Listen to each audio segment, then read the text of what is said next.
पाठ 6 प्यार की नींव। वैसे उनका नाम तो रहमतुल्लाह खान था, परंतु छोटे बड़े उन्हें मौलवी साहब कहकर पुकारते थे। थोड़ी सी आबादी की बस्ती थी। कोई विशेष बात उस बस्ती में न थी। न पक्की सड़क, न बिजली, न दवाखाना। फिर भी मौलवी साहब को उस गांव से बहुत लगाव था। कारण यह है कि उनका जन्म वहीं हुआ था और वहीं की मिट्टी में खेल कूद कर वे बड़े हुए थे। उनके विशेष अनुराग की एक और भी वजह थी। वह यह कि उनका इकलौता बेटा करीम भरी पूरी उम्र में वहीं उनसे हमेशा के लिए बिछड़ा था और उनकी स्मृति में उन्होंने एक छोटा सा स्मारक गांव के बाहर बनवा दिया था। नगर की अफसरी से जब उन्हें अवकाश मिला तो उन्होंने उसी गांव में एक मदरसा खोल दिया और बड़े प्यार से बच्चों को पढ़ाने लगे। बच्चों को मौलवी साहब से बहुत स्नेह था और बच्चे भी उन्हें प्यार करते थे। मौलवी साहब की बोली मीठी थी और बच्चों के प्रति उनका व्यवहार बहुत सहृदयपूर्ण था। भले ही वे कैसी भी गलती क्यों ना कर डालें, लेकिन क्या मजाल कि मौलवी साहब के मुंह से एक तेज शब्द भी निकले।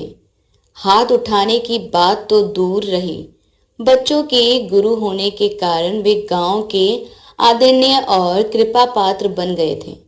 वैसे भी उनका घराना बहुत अच्छा था और जब करीम की मृत्यु हुई थी तो आधे से ज्यादा गांव मौलवी साहब से मिलने गया था। धीरे धीरे बरसों बीत गए। इस बीच मौलवी साहब की बीवी चल बसी और करीम के नजदीक ही उन्होंने एक छोटा सा स्मारक फातिमा बेगम का भी बनवा दिया। कुछ और बरस इस तरह बीते और मौलवी साहब के सिर और दाढ़ी मूछ के बाल सफेद हो गए। अचानक देश में सांप्रदायिकता की आग भड़क उठी।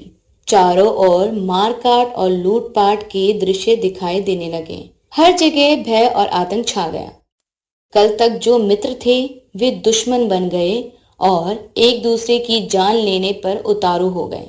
शहरों की आग की लपटें देहातों में भी पहुंची।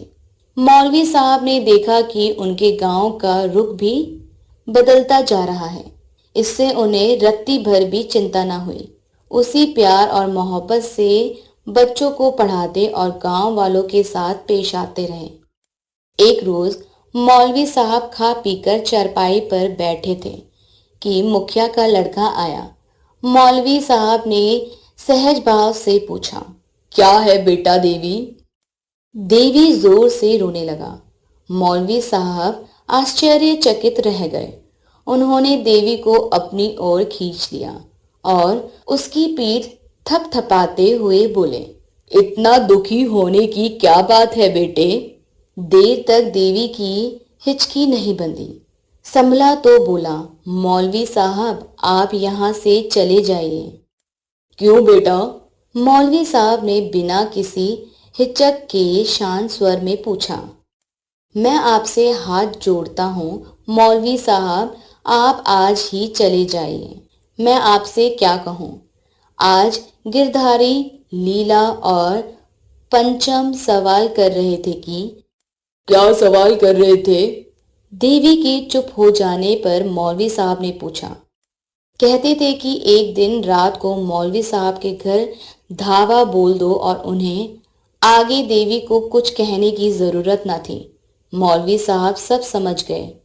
उनके बूढ़े चेहरे पर जरा भी चिंता नहीं झलकी। उन्होंने हंसते हुए कहा, बेटा हैरान होने की क्या बात है। जाओ बेटे, तुम चैन से सो जाओ। तुम्हारे मौलवी साहब को एक दिन वैसे भी। देवी फिर बोला, मैं आपके पैर पड़ता हूँ मौलवी साहब, आप चले जाइए। देवी ने बाद में बहुत मिन्नतें की लेकिन मौलवी जाने के लिए राजी ना हुए। उन्होंने साफ कह दिया, मुसीबत से डरकर कायर भागते हैं। जिसकी जिंदगी की इमारत प्यार की नींव पर खड़ी हुई है उसे डरने की जरूरत नहीं है। देवी चला गया और मौलवी साहब चारपाई पर लेट गए। उनका मन अशांत नहीं था, लेकिन करीम और फातिमा की याद से उन्हें थोड़ी बेचैनी हो गई। वे सोचने लगे, यह सब क्या है? आदमी का प्यार क्या पानी का बुलबुला है जो जरा सी देर में फूट जाता है? प्यार की जड़ें क्या इतनी कमजोर हैं कि जरा सी हवा लगी कि उखड़ी? या अल्लाह! रात में मौलवी साहब देर तक मोहम्मद साहब की जीवनी पढ़ते रहे। इतने में दरवाजे पर हल्का खटका हुआ। वे चुपचाप लेट गए। आहट होकर शांत हो गई, लेकिन 2 मिनट बाद ही वे देखते क्या है कि धीरे धीरे दरवाजा खुला और एक के बाद एक 3 लोग भीतर घुस आए। चांदनी की रोशनी में मौलवी साहब को पहचानते देर न लगी कि आगे गिरधारी है और वह धीरे धीरे कदम बढ़ाता उनकी चारपाई की ओर बढ़ा चला आ रहा है। मौलवी साहब जो के त्यों लेटे रहे। गिरधारी चारपाई से कोई गज भर की दूरी पर रुक गया। उसने इधर उधर आगे पीछे चौकन्ना होकर देखा और अपने साथी को इशारा किया। इशारा पाते ही साथी ने उसे कोई चीज दी। गिरधारी एक कदम और आगे बढ़ा। मौलवी साहब ने देखा कि उसके दोनों साथियों में एक पंचम और दूसरा लीला है। इन तीनों को उन्होंने पढ़ाया था। गिरधारी देर तक वहीं खड़ा रहा। वह न आगे बढ़ता था न पीछे हटता था, मूर्ति की भांति खड़ा था। उसे उस अवस्था में मौलवी साहब देर तक न देख सके। वे बोल पड़े, बेटा गिरधारी, क्या सोच रहे हो? आगे क्यों नहीं बढ़ते? यह सुनकर गिरधारी सन रह गया। मौलवी साहब उठकर बैठ गए। बोले, बेटा आते क्यों नहीं? जो तुम्हें करना है कर लो। मैं तुम्हें रोकूं या कुछ भी कहूं तो अल्लाह मुझे दो जग में भी जगह न दे। अरे पंचम और लीला, तुम लोग इतनी दूर क्यों खड़े हो? आगे आओ बेटा और गिरधारी की मदद करो। गिरधारी और उसके दोनों संगी खड़े थे। गिरधारी सोचता था, धरती फट जाए तो वह उसके नीचे दब जाए। हाय राम, उसने क्या किया?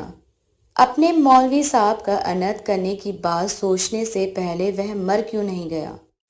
उसके भयंकर अपराध के बदले इस देवता के मुंह से प्यार की वाणी निकल रही है। हाय, वह कैसा नीच है, कैसा पापी! मौलवी साहब ने अत्यंत सरल भाव से कहा, गिरधारी, मुझे तो वह दिन याद है जब तुम मेरी गोद में खेल रहे थे और मैंने तुम्हें अपना करीम मानकर पढ़ाया था। लेकिन बेटा, सच कहता हूँ, मुझे तुमसे कोई शिकायत नहीं है। इंसान को अपना कर्तव्य पूरा करना चाहिए। मैंने जो किया वह मेरा कर्तव्य था। बेटे, तुम मेरे प्यारे हो। मेरे दिल से तुम्हारे लिए सदा आशीर्वाद निकलेगा। दूध की चांदनी में मौलवी साहब का चेहरा चमक उठा, मानो कोई फरिश्ता बैठा हो। गिरधारी ने हाथ की चीज एक और फेंक दी और आगे बढ़कर मौलवी साहब के पैरों के पास बैठ गया। पंचम और लीला चारपाई के पास आकर बैठ गए। मौलवी साहब ने उन दोनों की पीठ थपथपाई और देखा कि चरणों के पास बैठा गिरधारी बार बार आंखें पोंछ रहा। सही विकल्प पर सही का चिन्ह